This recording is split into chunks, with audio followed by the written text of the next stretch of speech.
బ్రతికేటప్పుడు నిజం చెప్పినా ఆనదు. అంటే మనం వాస్తవిక రూపంలో ఆలోచించి చెప్తాం.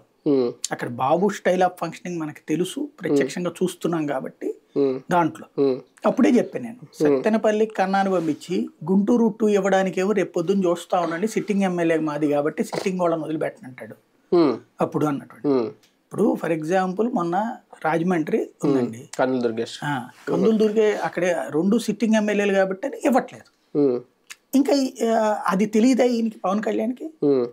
అదేమంటే ఈయనకేమో దాని పేరేంటి, రాజోలు సిట్టింగ్ ఎమ్మెల్యే కాబట్టి ఈయనకు వదిలేశారట.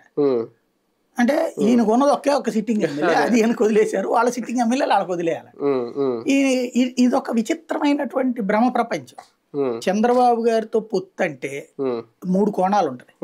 నెంబర్ 1, ఆయన ఓ సంఖ్య చెప్పడానికే, అంటే ఫస్ట్ నుంచి ఇక మీరు పొత్తు అన్న కాన్సెప్ట్ బిగిన్ అయినప్పటి నుంచి కూడా ఇక మీ వ్యక్తిత్వాన్ని లేకుండా చేసేస్తారు. అంటే మీ చేతిలో ఏం లేదు, ఆయన ఇచ్చిందే తీసుకుంటారు, ఆయన ఇచ్చిందే తీసుకుంటారు. ఇంకోటి, మీరు వాళ్ళ వెనకాల ఉన్నట్టే ఉన్నట్టే ఉన్నట్టే ఉన్నట్టే అనేటటువంటి ఫీలింగ్ వచ్చేసి మీ దగ్గరికి ఇంకెవరిని రానియకుండా చేసేస్తాడు ఆయన. మీకు ఇంకెవడు రాడు. జనసేనకి ఎవడు వచ్చాడు ఇంకా బేసిక్ గా. అట్లాగా ఎప్పుడైతే 2021 నుంచి